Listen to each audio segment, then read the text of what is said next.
Good afternoon. My name is Dina, and I'll be your MC for this afternoon's program. I will start with some housekeeping points, followed by some acknowledgements. So you all know what to do with your mobile phones. If you could please put it on silent or turn it off. For those of you who haven't been to the center, we have our facilities through the back corridor there, bathrooms, facilities.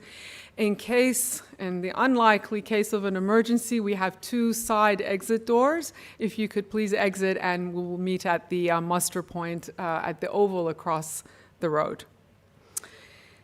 I'll start with some acknowledgements now. I'd like to acknowledge that we're meeting on Noongar land and to pay my respects to the traditional owners of this land and their elders, past, present, and emerging, and I'd like to also pay my respects to their culture.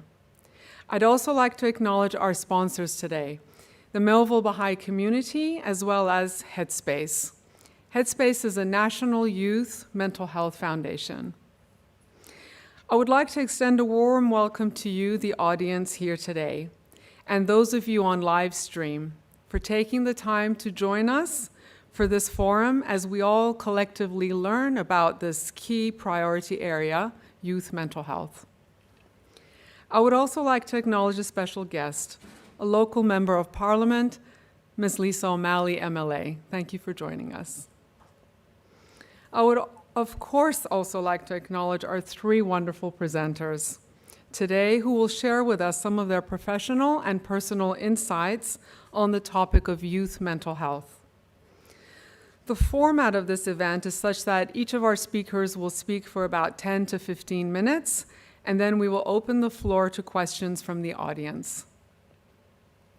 Today's event is part of a series of mental health and well-being forums where we will explore relevant topics with the help of expert panel members. Baha'i communities all over the world are working to engage in social discourses on topics that are impacting our communities and the society at large.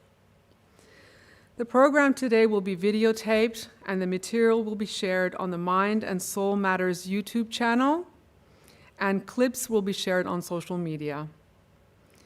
You will find several previous panelist presentations on YouTube, as well as Mind and Soul Matters podcast series as well. Okay, so before we begin, I wanted to share a brief personal reflection. Over the past 20 years, as a university academic, I have had the privilege of teaching and mentoring hundreds of students. During this time, I have witnessed a significant increase in the challenges facing students. While every generation has navigated its own pressures, I have observed an increasing number of students experiencing anxiety, depression, loneliness, financial hardship, family challenges, and a growing sense of uncertainty about their future.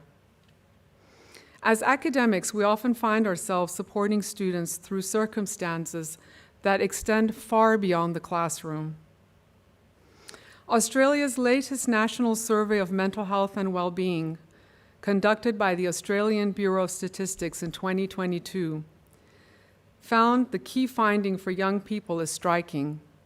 Almost 2 in 5 Australians aged 16 to 24 experienced a diagnosable mental health disorder in a 12-month period prior, making young adults the age group with the greatest mental health burden in Australia. Rates have increased markedly since the previous national survey in 2007. We often have this discussion with my colleagues as to why this is happening. Researchers generally agree that there is no one explanation for the increase in youth mental health disorders. Instead, it's multifactorial: social, economic, technological, and environmental factors appear to be interacting. So, let's explore some of the reasons with the help of our fabulous expert panelists today. I'd like to first introduce our first speaker, Dr. Gabriella DePerna. Gabriella has been a previous panelist here where we spoke on the topic of loneliness, and since then she's become a friend and a colleague. She is a senior advisor at the University of Western Australia and an experienced health services manager. She's a strategic project leader and community engagement specialist. She holds a PhD from Griffith University, where her research explored social connectedness, belonging, and wellness across the lifespan. Throughout her career, Gabriella has led major projects across health, education, aged care, disability, and community sectors, with a strong focus on service improvement, inclusion, and evidence-based practices.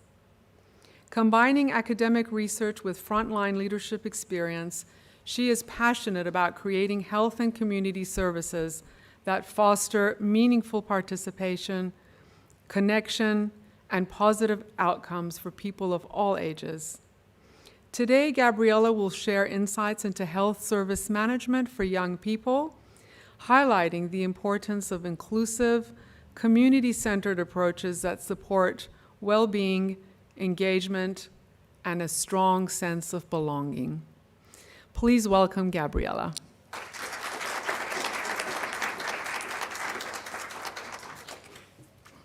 Thank you so much, Dina. And good afternoon, everyone. There is a question that has increasingly occupied my thinking since joining UWA around last year.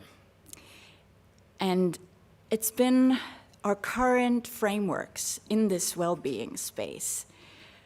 Do they sufficiently enable deep conversations? Do we talk about meaning and purpose with our students? Really talk about it. What I've seen is that frameworks, policies, processes, they set the standards for what allows us to engage, for how we engage with our students. So how these are defined then goes on to what services we are allowed to offer. The way the services are outlined then set the tone for what happens in practice. In direct student conversations with the counselors, the peer mentors, the well-being advisors, the clinicians, etc. These are all services across higher education. Well-being is well established, and most universities have well-being offerings, broad levels of interventions and supports for students, which is wonderful to see. The data tells us, as Dina highlighted, that despite this, we have rising numbers of students reporting loneliness, anxiety, depression, suicidal thoughts, and I won't go back into what you've already gone over. As Dina mentioned, I've worked with different well-being frameworks across different sectors, and over the years I've seen where the nuances are between them. Many of them are excellent. Many have helped thousands of people. We are increasingly sophisticated at how we understand well-being. We talk about stress, we talk about anxiety, we talk about resilience, and rightly so. But I keep wondering, what do our youth well-being frameworks really focus on when comparing to others? And therefore, what conversations are we able to have with our students? I'm talking about the higher education sector now because this is where I am placed. So I'm wondering, are we encouraged to look underneath what our students are telling us? I'm talking about the deeper questions, such as, what should I do with my life? These are not simply clinical questions, they are human questions. I believe we are very good about talking about emotions. You know, how am I feeling today? How are you? We're very good at that, and they're good questions. But what about the other layer? You know, there is more than the emotion and the physical and the mental well-being. The layer that asks, what makes life meaningful? And what are your goals in life? I've come to believe that meaning and purpose and finding answers to the more existential questions that sit underneath are the most important elements of being and living well. When I was first studying philosophy, this goes back many years, in Germany, in high school, I encountered the work of existentialist philosopher Martin Heidegger. And he believed that part of being human is grappling with questions of meaning. The questions that ask, and here's a list, why do I feel lost or uncertain? The why questions, the difficult ones. Why do I compare myself to others? Or how should I spend my time? How do I balance social expectations, family pressure, and my own aspiration? What does it mean to feel at home in the world and in relationships with others? And Heidegger warned against losing oneself in the they, in the crowd, in the influence of public opinion. This life is finite, and the questions that deserve our attention are the bigger questions, I believe. And those questions have never left us. They are posted by Heidegger about 100 years ago. Have they changed for our young people? Have they? Recently, Harvard professor Arthur Brooks, he described what is seen as a growing crisis of meaning among young people. And he points to suggesting that young people struggle with identity, a clear sense of purpose, and even when they are succeeding academically or professionally, this gap exists. And what resonates with what we see in practice is a rising curve of students not being well, despite everything that we're doing, and we're doing excellent work. Young people need to be asking questions that are not simply psychological. They need to be asking questions that are existential. Who am I really? What kind of life do I want to live? What am I living for? And perhaps beneath all those questions lies another. Where do I belong?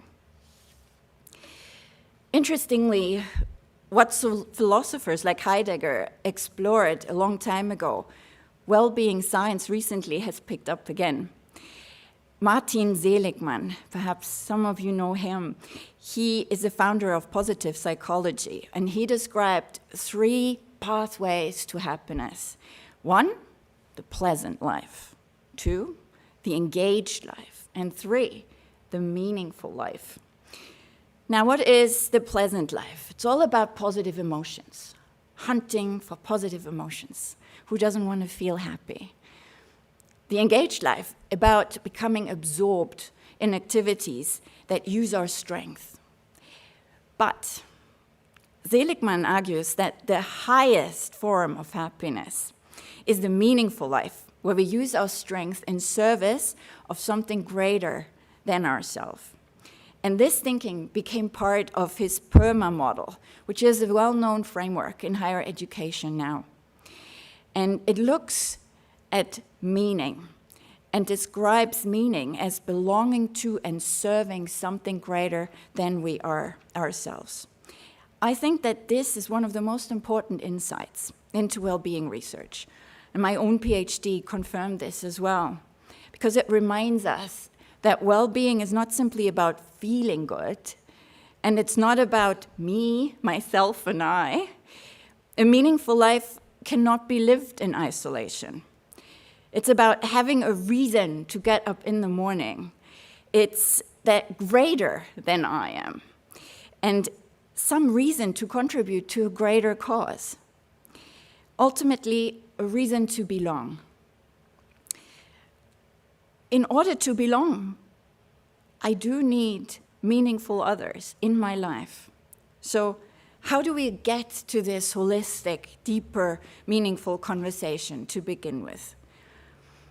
I believe we need to pay more attention to a dimension of well-being that is often less visible in youth frameworks. Not the body, not the mind, but the soul or the spirit, the part of us that asks these existential questions. And I will now refer to this as spiritual well-being. By spirituality, I mean meaning, I mean purpose, I mean faith, I mean belonging to something greater than we are on our own. Because if mental health asks, how am I? Spiritual well-being asks, why am I? And perhaps young people need opportunities to explore both, if they're not already doing so. One of the things I find fascinating is that in aged care, where I was previously working, spirituality is not viewed as an optional extra. Did you know that spiritual well-being is recognized as part of the aged care quality standards and is looking at the holistic well-being, defined as person-centered care, looking at the whole body, mind, and spirit. And there is other approaches, such as life review and biopsychological spiritual care in aged care, that acknowledge human well-being involving more than physical and psychological health. Interestingly, older adults in our society are encouraged to reflect on purpose, identity, faith, meaning, and legacy. We recognize that people need a reason to live, not simply support to survive. Yet, with younger people, spirituality often becomes implicit rather than explicit. It appears sometimes through things like mindfulness. It appears through identity conversations. It appears through awe, through gratitude, concepts that are being raised. But it's rarely operationalized within our frameworks as clearly as I've seen it in aged care. And yet, there's growing evidence that this dimension matters.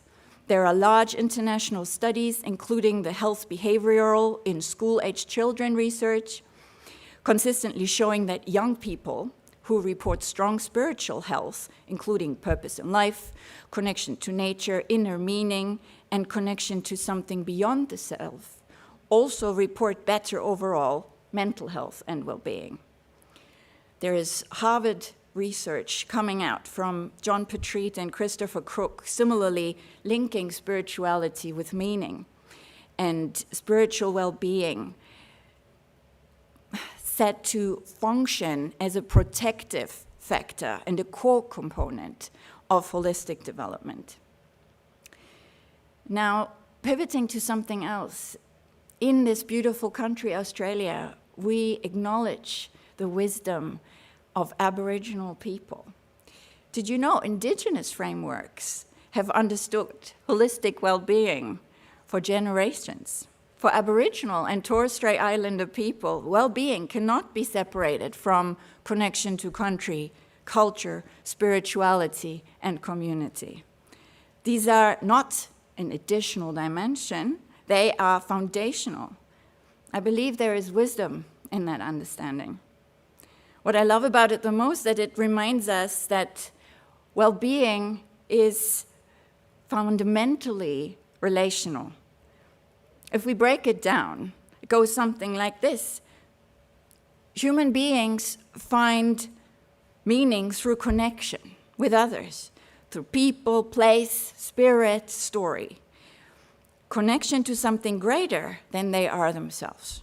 So belonging is not simply an outcome of well-being. Belonging is one of the core foundations that well-being and being well, living well, is based on. So several years ago, when I started my doctoral research, I looked at loneliness. Dina mentioned it. I wanted to know what it was in order to know what we could do about it and all its negative consequences. It was during COVID. I was working in aged care. And what I found pointed to meaningful belonging. I tried to make sense of it in a progression that I titled the connectedness continuum, the steps that humans would take towards and away from loneliness. So if we look at it, we start at loneliness, we move to connection, we move to belonging, and we move to meaningful belonging, ideally. Because connection is important, but belonging is deeper. And meaningful belonging goes further still. Why? Because meaningful belonging occurs when I know that my existence contributes value, when I know that I am needed, when my life matters to somebody else, when I am connected to something larger than myself. The late loneliness researcher, Professor John Cacioppo, observed that human beings are not simply designed to receive support from others.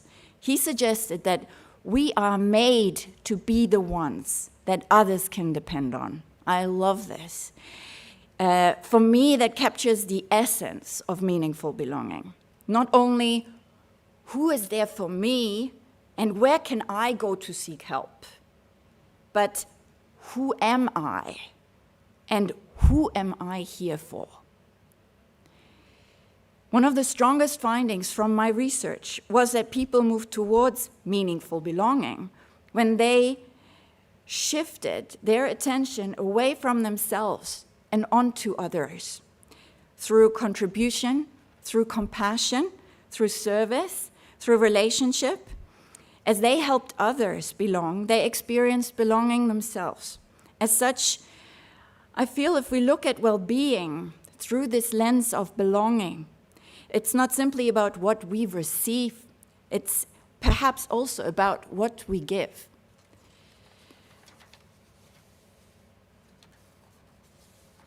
Oops.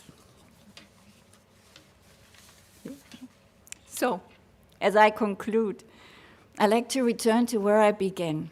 I suggested that perhaps we have become very good at supporting mental and physical health and well-being when it comes to younger people, but sometimes less confident, perhaps talking about meaning and spiritual well-being. Mental health matters, counseling matters, psychology support matters, don't get me wrong. But what I'm saying is perhaps we need to add another important layer. Perhaps the next frontier in well-being is helping young people find meaningful belonging, learning from other sectors and more holistic frameworks, such as indigenous well-being and aged care quality standards. Because beneath many of the questions young people are asking lie deeper existential questions, and they need to find answers to them. Questions like, who am I? What am I living for? Where do I belong? And who am I here for? People flourish when they know they matter, when they contribute, and when they are needed, and when they experience meaningful belonging. Thank you.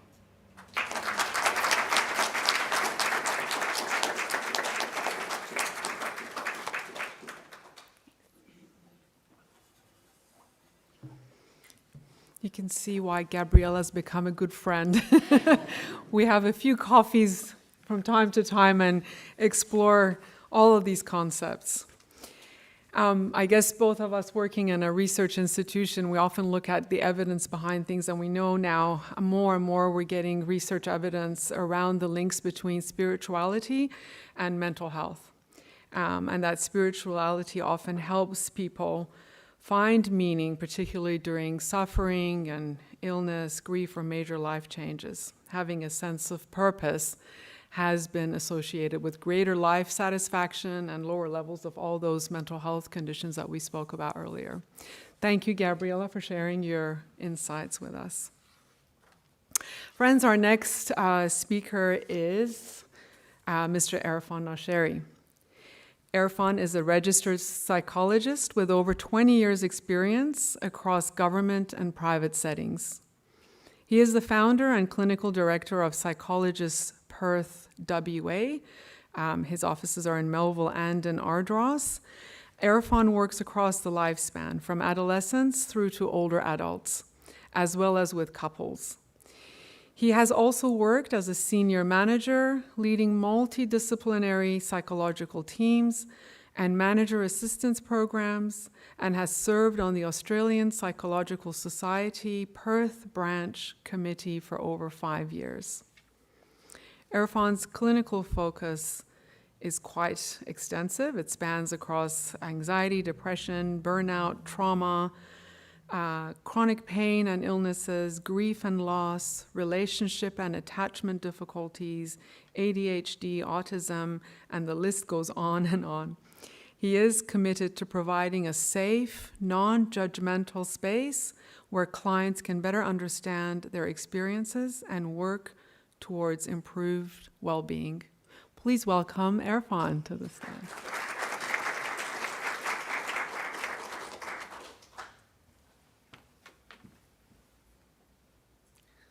Thank you, Gina. Is this okay? Yep.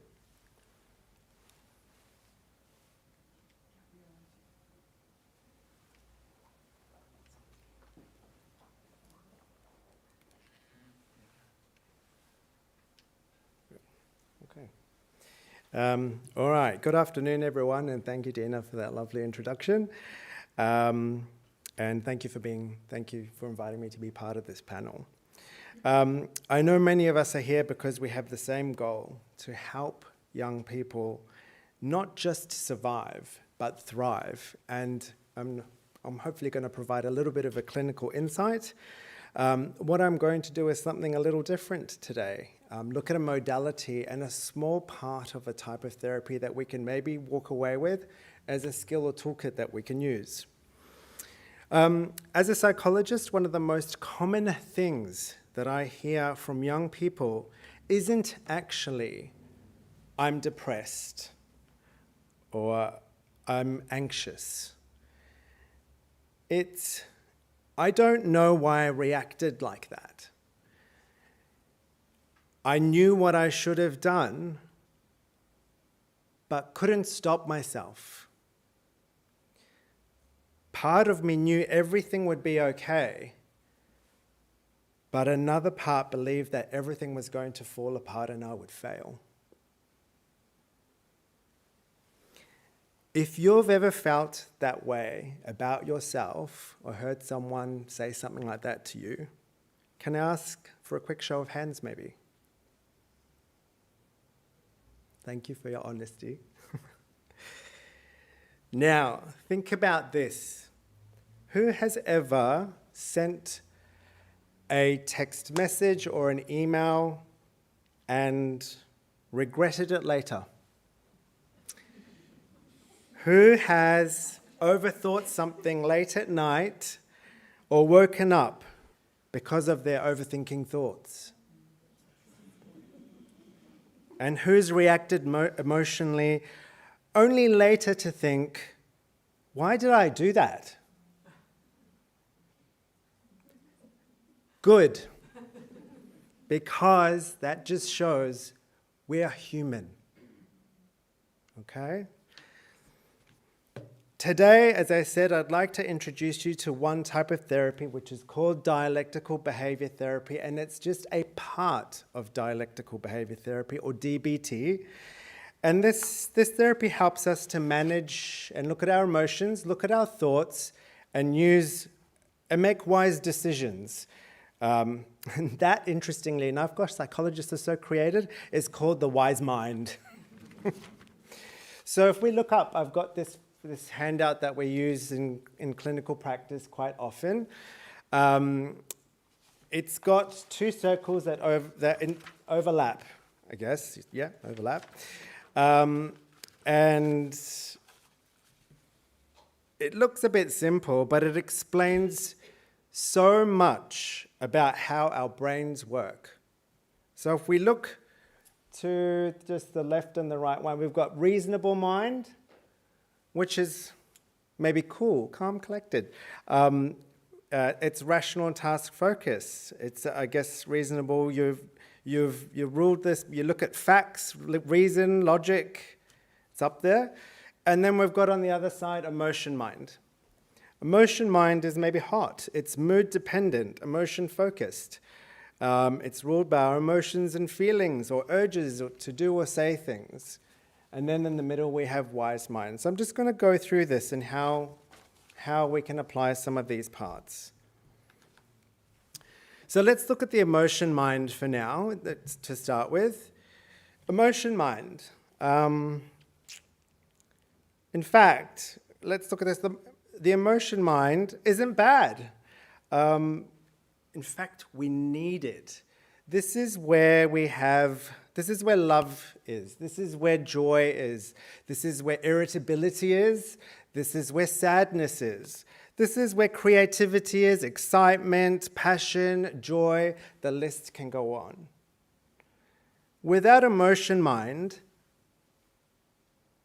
life would feel pretty empty. But emotion mind becomes difficult when our emotions become so loud or overpowering that they can completely drown out everything else. And that's the only way we're seeing things. For young people, in practice and sessions, the way that this is sounded is, I failed one exam, my future is ruined. They left my message on read. They must hate me.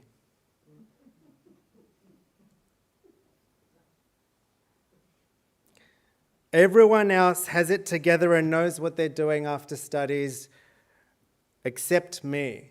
I'm a failure.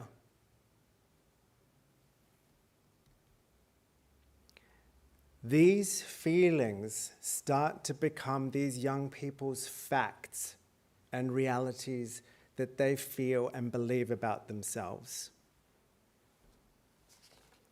So, I'll go into now just a bit of an interaction activity, but I'd like everyone to imagine this. You're driving to TAFE or university or school or work.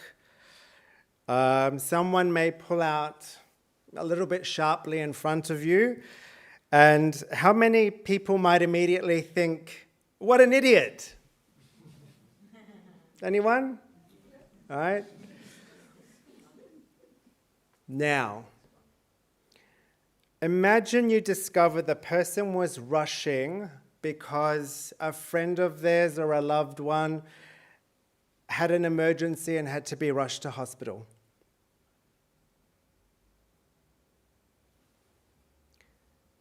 Suddenly, nothing changed about the driving, but everything or a lot may have changed about your interpretation. Emotion mind fills the gaps. Emotion mind tells stories before it has evidence and facts, and that is key. Emotion mind, I'll say this again, it tells this interpretation, it fills gaps, and it tells a story before it has facts and evidence. Now, I'm not going to go into all these points because I could present and talk about these points for hours and hours, but young people today are living in environments where emotions are consistently amplified, made bigger. It's all consumable. And I've got a list of few points, but like I said, each could be a topic, but bear with me. Technology and social media. Some of these devices are like an extension of our limbs. They're always feeding a story or a reel or a message or content. There's always consistent data, and that amplifies how we feel, how young people feel. External pressures by others, whether that's family or friends or teachers or a coach or anyone. Notifications, again linking to technology, or not getting the notification, that one too. Comparisons between others. that is a big topic, but upward comparison, meaning we look at others who may have what we really want, and we're upward comparing it, and that has a big emotional impact on us. Conformity or conforming, meaning that we're constantly looking at this data or social media or friends and others, and we're feeling, what's the words they're using to fit in? What's the clothes or the things or the topics? All of these are amplifying emotions. Academic pressures and to get particular grades. And friendships that may be changing overnight or as quickly as that, potentially. Now, the list can go on, but I want to show the extent of the amplification of emotions our young people face. So people are often operating with their emotional brain switched on all day. This often comes up in my sessions as a psychologist, where people bring up overwhelming emotional responses towards themselves, like, I'm not good enough because I failed or got 52% in that test. Or using the driving example, I'm a scaredy cat or terrible driver because they tooted their horn at me. They see these thoughts as their realities, like we talked about. They see, when we look at this, they see that it is a thought that they actually created themselves. No one told them that they're a failure with getting 52%. No one told them they're a scaredy cat, terrible driver. Who came up with that thought? The person, yeah? The person themselves, thank you. So in therapy, that's where we look at that and untangle that. And we show the young person that they need fact, and that's actually their emotion mind acting so strong and bringing towards that self. So this helps them. And let's move on to now the reasonable mind. If we look at the other circle there, it's the opposite, the reasonable mind. This is logical brain. This is facts. This is evidence. This is problem solving. This is planning. It could be organization. It's incredibly useful. If you needed surgery, I guess if you go that way, if you needed surgery, you'd probably want your surgeon operating with reasonable mind and not emotion mind, right? But reasonable mind has its limitations. Imagine a friend comes to you crying after a friendship breakup.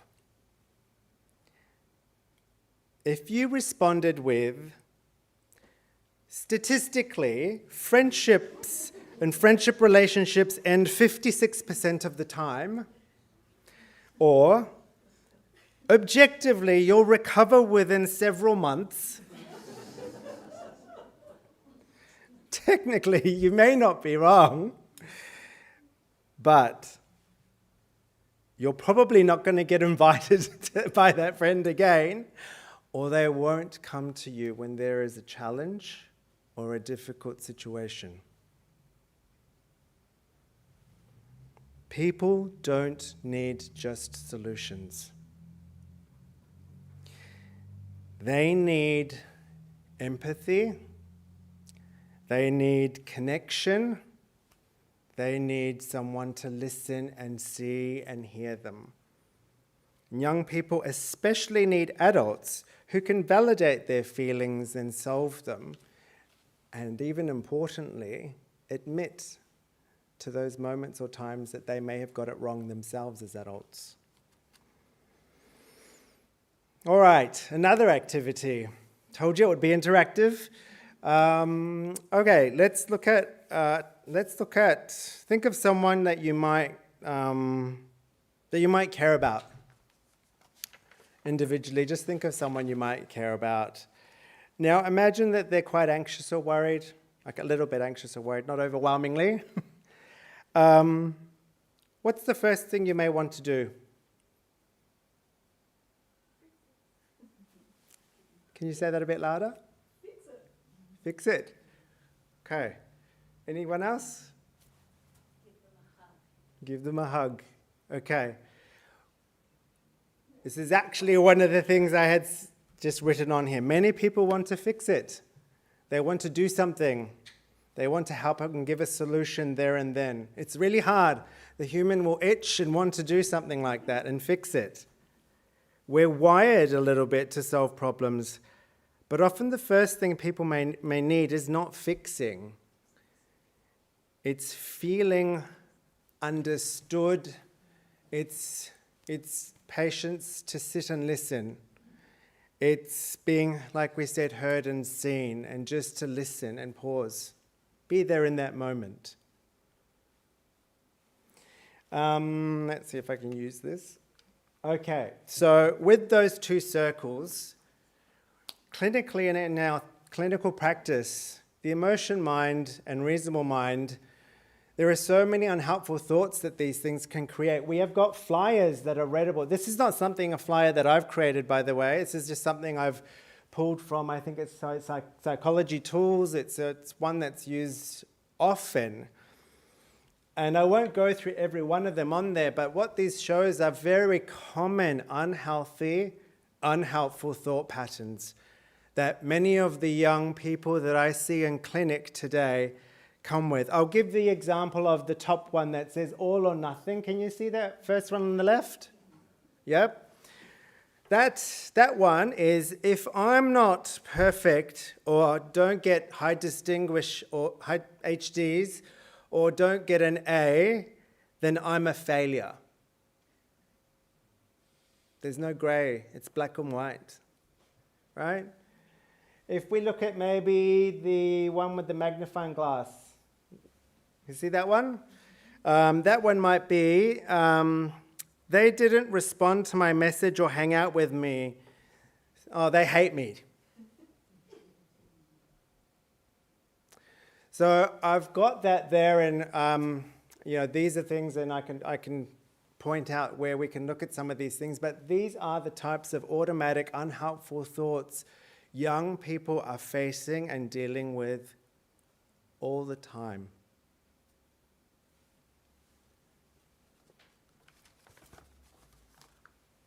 All right. So this brings us back to wise mind. The wise mind, what a name, huh? Hopefully it lives up to its expectations. This is where psychology and therapy becomes and gets very interesting for me especially. This is where in clinic people entrust their trust in me. They give me that trust to talk about and untangle some of the things that they may be going on, to understand maybe emotion mind and reasonable mind. And it's not 50% of the emotion. It's not 50% logic. It's something different, and somewhere in between it moves. It's fluid. We've got to work that out and see what that is a little bit. And when I say work that out, it's not fix it. It's curiously looking and exploring. It's where emotions are acknowledged. This is really important. This is where emotions are acknowledged and our thinking stays online. It's a place where we ask, what do I feel? And what do I know, and what are the facts? Both are important. What do I feel? And what do I know, or the facts about this? One of my favorite ways to explain this is using weather. So let's see, hopefully I'm giving you this so we can walk out with this idea. But imagine emotions are like storms. Storms can be incredibly intense. Thunder, lightning, heavy rain. But above every storm there is still the sky, the blue sky. Wise mind is the sky. It can see the storm and notices the storm without becoming the storm. It's noticing it. Okay. So why this matters for young people.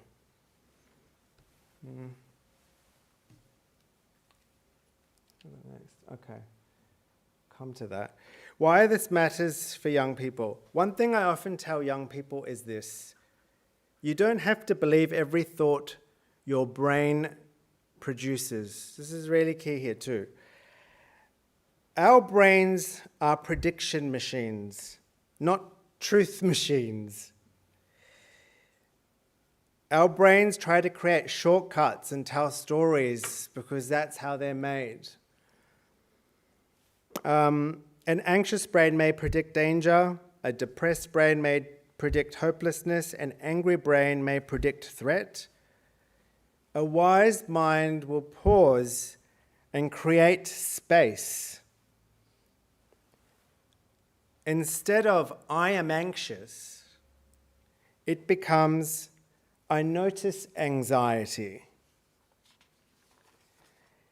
Instead of my life is ruined, it becomes I'm having the thought that my life has challenges.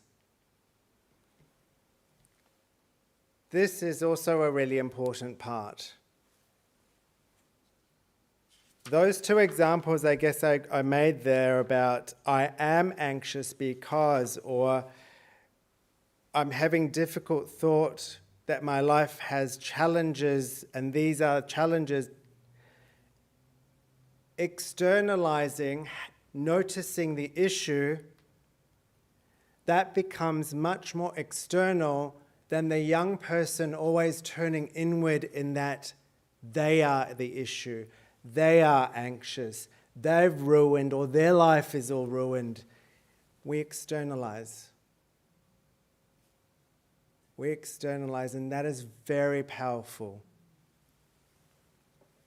That creates that distance and changes everything for young people.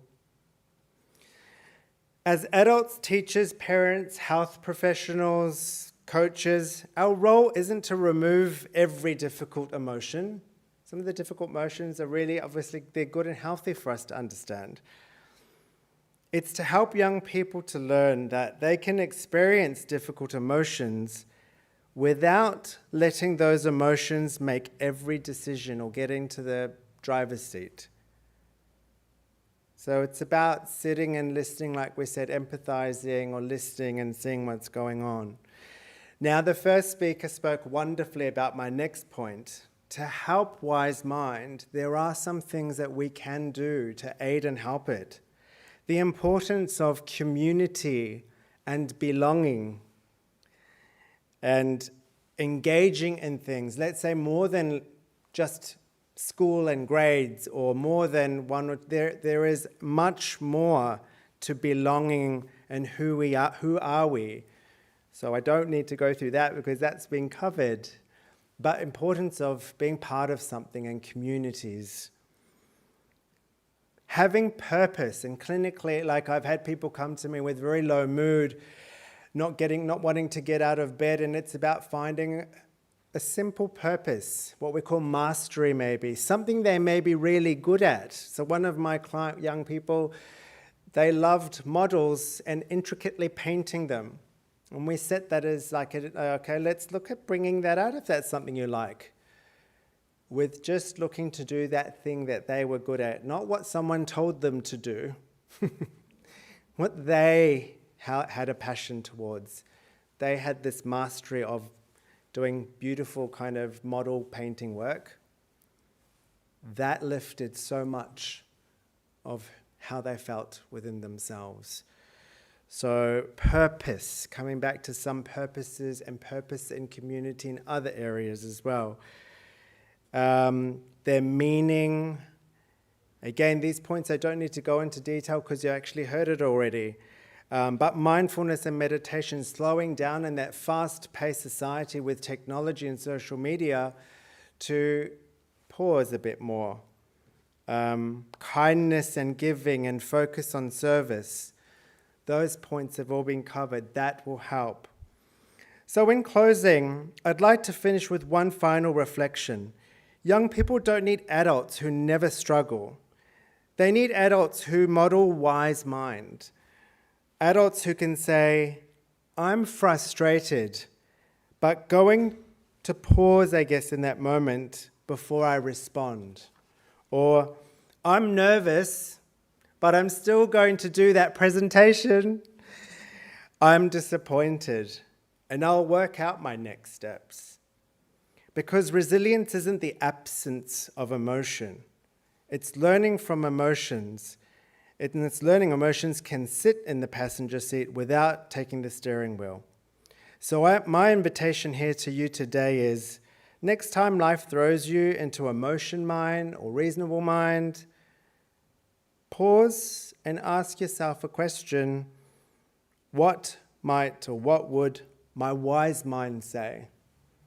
And sometimes that answer can change everything. Thank you.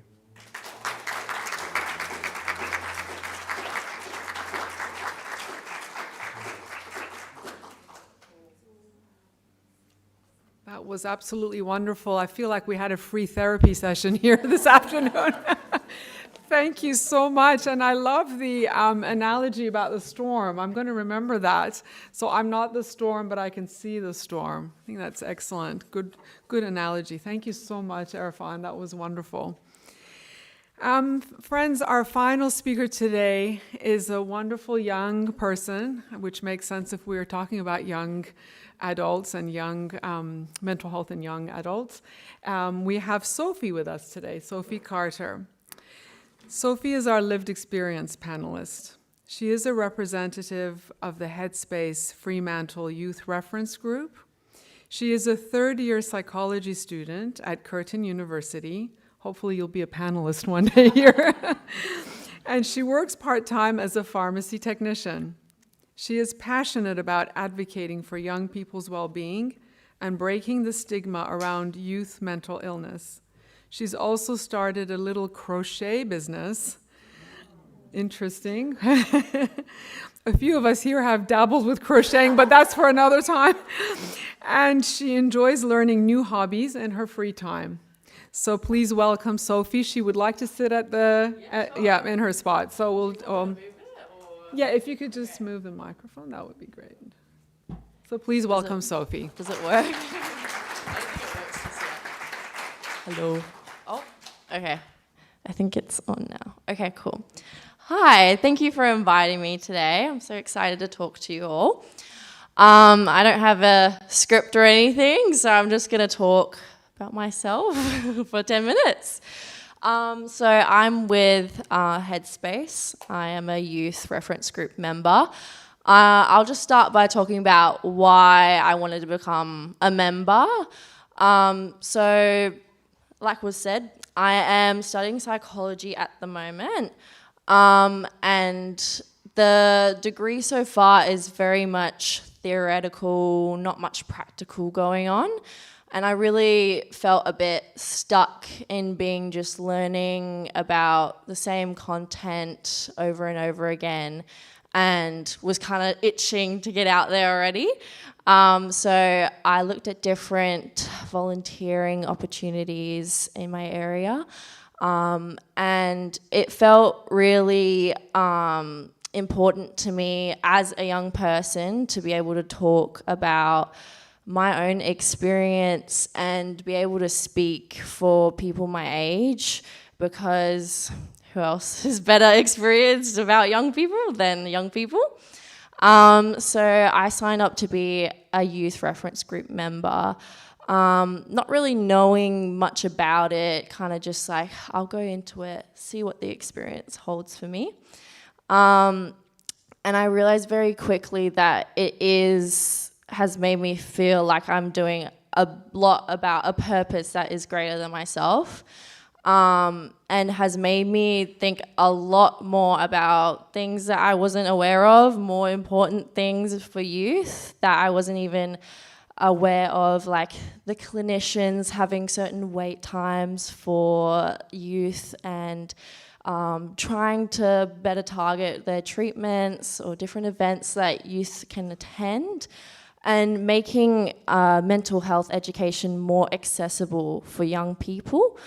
So I've done a few different things, a few different events so far. First event I've done was Comic-Con, which was quite new to WA.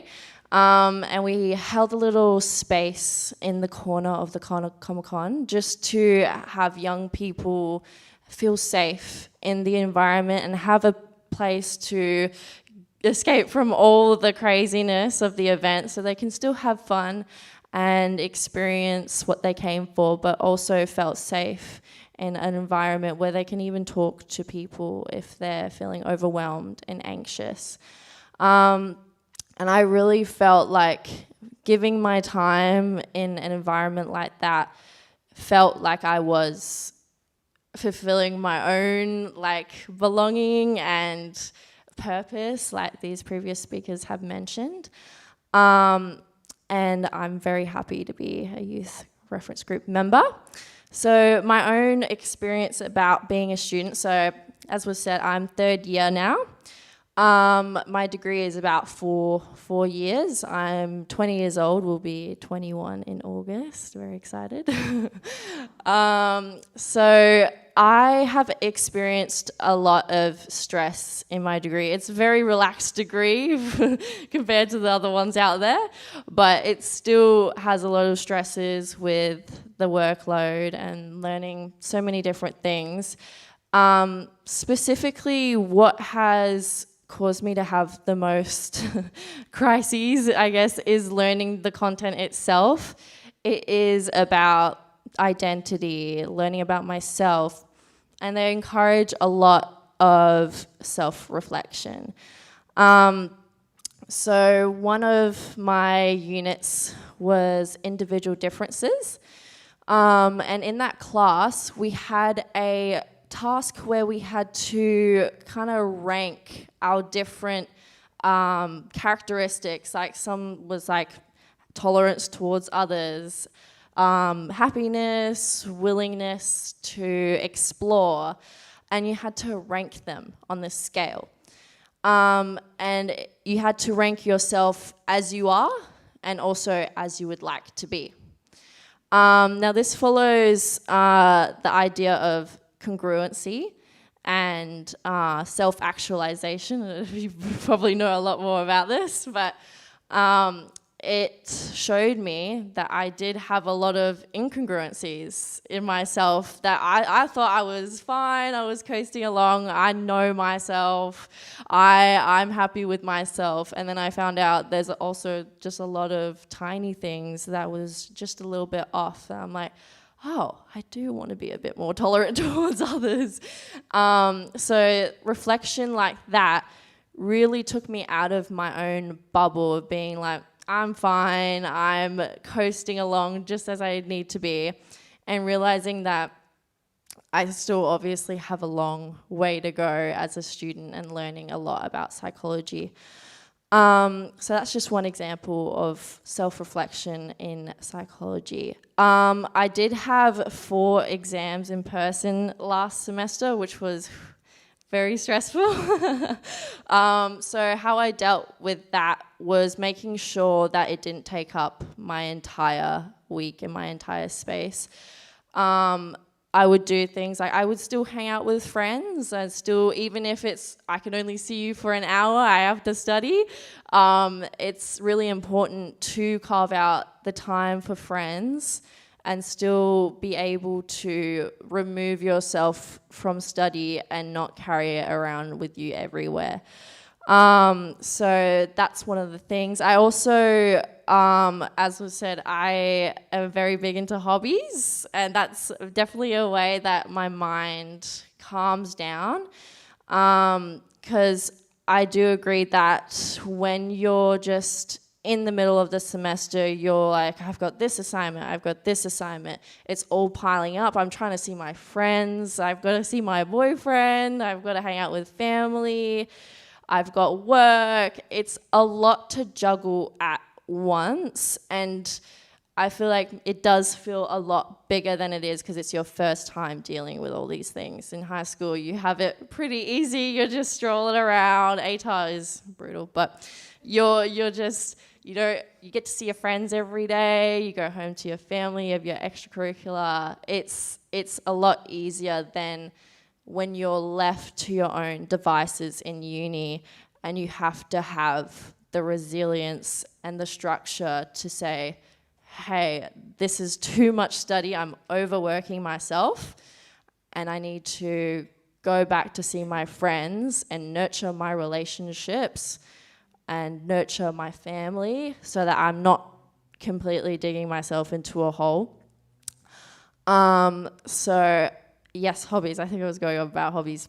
So I do a bit of crocheting, and university was very helpful in encouraging me to explore different hobbies and different clubs.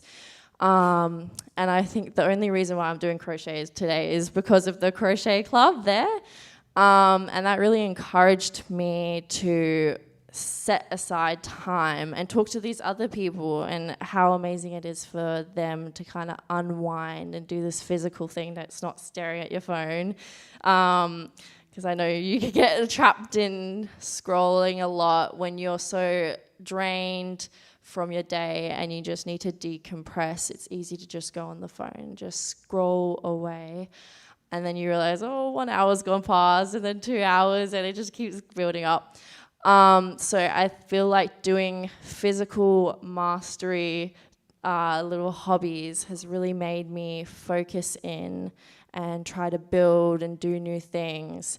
And it's really starting to pay off for me because I sometimes wear cute little sweater out that I've made and people compliment me and it makes me feel really good about myself and I'm like, okay, I can achieve something. And I scrapbook, which is also a very grandma thing to do. So I enjoy scrapbooking. And that one is also very rewarding for me because I get to see kind of like a physical media instead of just having it on my phone. I get to see the photos in person and get creative with putting little stickers everywhere and like seeing those photos and those memories in person in a creative way. It's really nice. Like the other day I made one with all the photos of all the women in my life, and that was very emotional for me because I was just looking at it all there and I was like, wow, I have so many amazing women in my life and I have so much good support there for me. I think just moments like that when you're getting creative and putting physical memories and physical mastery topics and you're getting it out and it's in front of you, I feel like that's really valuable for young people when they can see what they're doing in their life. I feel like there's a lot of stress that I've had previously with feeling like I'm falling behind. I feel like that's common in my generation, like I said, like feeling like you're not doing what you should be, or people are doing more than you and they're accomplishing a lot more than you, and comparing yourself to people that you want to be where they're at, and you're just like, I'm not doing what I should be doing. Especially for me right now, seeing everyone have a Euro summer, that was that was unfortunate. I wish I could have been there. But it just keeps me grounded when I'm at home and I'm with my family and I take time to say, hey, I'm here in the moment and it's on my own clock. I'm on my own journey. I'm on my own time. I don't need to be doing everything that everyone else is doing because I would be doing a bit too much maybe. And that I shouldn't blame myself for not having everyone else's life because my life is controlled by me at the end of the day. And as long as I'm always striving for like a greater purpose, like was mentioned, trying to better myself, then I feel like that's what brings me purpose. That's what relieves me from everyday stresses like uni and trying to balance friendships, relationships, and everything else. But yeah, I'd love to answer any questions that you guys have. Thank you.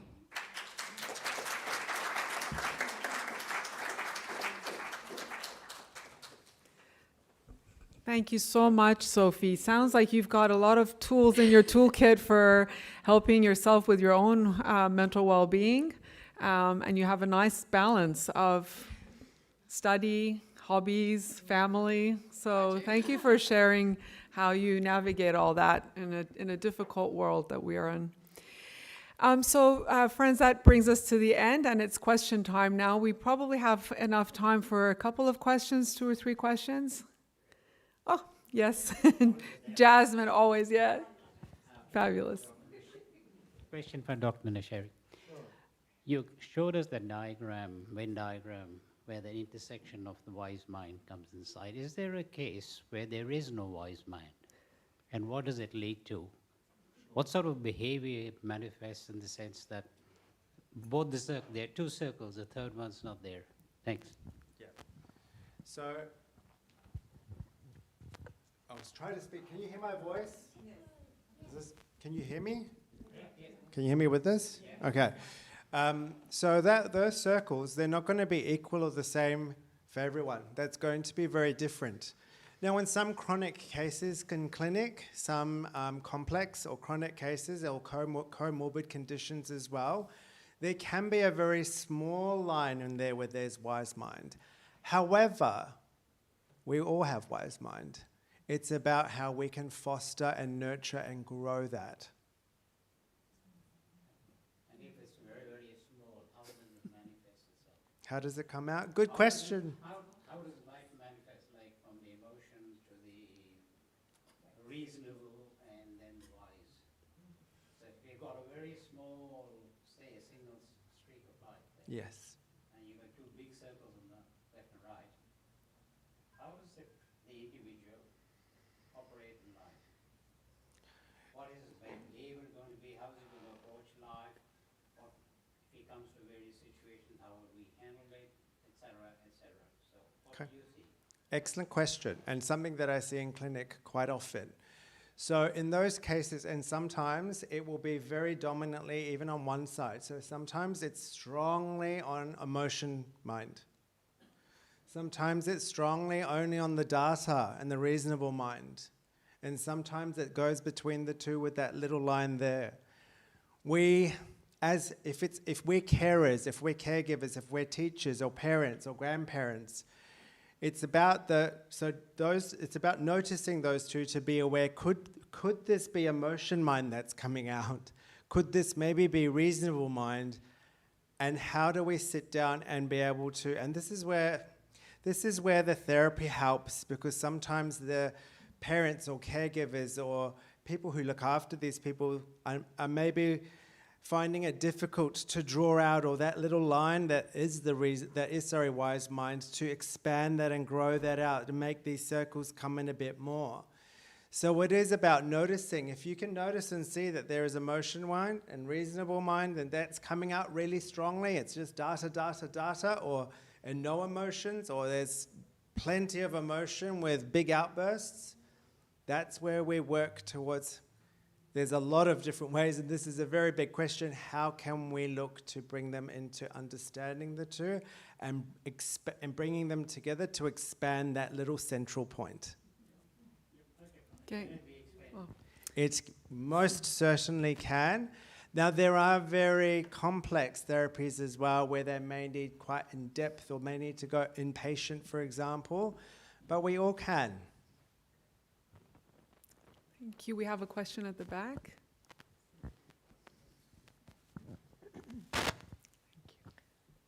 Thank you to all the presenters.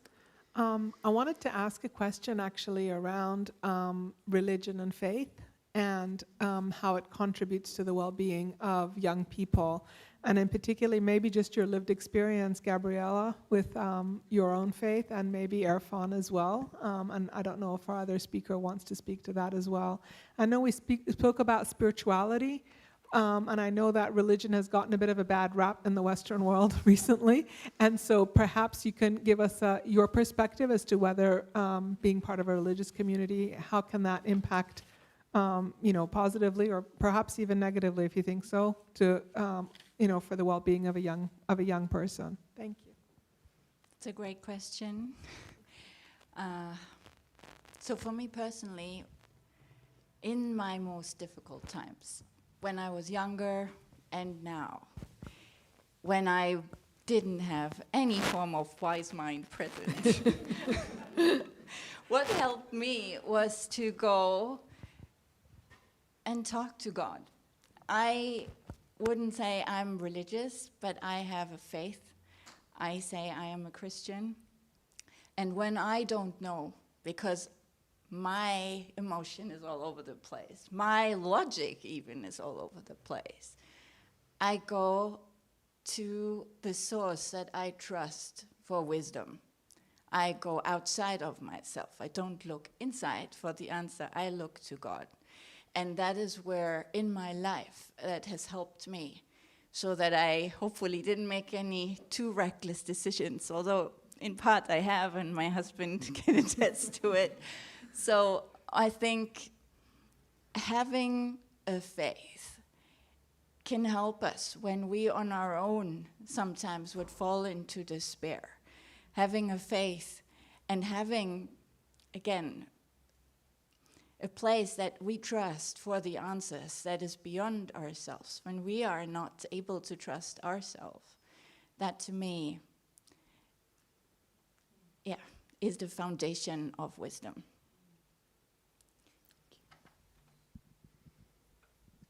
Wonderful answer. Would you like me to talk about what I see in clinic as a therapist? Yeah? So that was coming in, and we talked about it quite a bit, so I didn't go into it in so much detail, but I'll talk about the two sides. A lot of my clients, where they have a sense of purpose and identity, community, alignment, where they're working towards something greater than self, where there's generosity, giving to others, some sort of service projects and activities. These things enhance, if we look at so they enhance emotion and reason mind, and they make that wise mind bigger. So that brings about such a greater healing and purpose to these young people. And I see that quite a lot if I look at that and broke that down statistically in my clinics that I work in. So it's about that belonging, but it needs to be authentic and genuine, because the part I'll turn to is where it has not been in a positive light, is where I'll have a young person sit with me and say that they were forced into a particular religion or forced into a particular belief. And that is where it has been destructive. It needs to be authentic. It needs to be intrinsic from that youth, from that young person, to want to be part of it. But honestly, those that do and are part of these things, they have such a grounded foundation. Beautiful answers by both of you. Thank you so much. Friends, I think we will stop now because we've gone over time. Maybe, perhaps if we can ask our questions privately, because I do want to close off, just so that we have enough time to socialize and mingle and move on. Friends, a very big thank you to our presenters. You've shown us that by nurturing well-being alongside with learning, being open to learning, we enable young people not only to achieve academically, but also to live lives of purpose, resilience, and service. So thank you so much for your insights.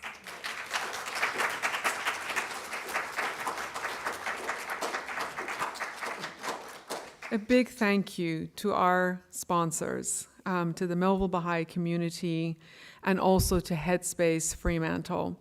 We have some packs for our presenters to showcase some of the events that are happening in Melville Baha'i community, but if anyone else is interested in these packs, please let us know. We will share them with you.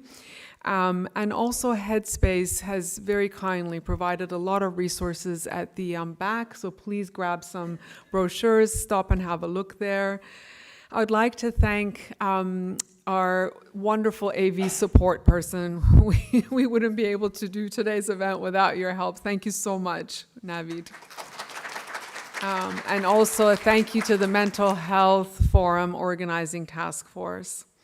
If you'd like to know more about what happens in Melville Baha'i community, please follow our Facebook page and our website. Our next forum, in case you're interested, will be held on October 25th, and the topic is workplace well-being. We have a bookshop open if any of you are interested to have a look and browse in our bookshop. Our bookshop attendee is Ariana. Is she here? No, she's probably in the bookshop. Okay.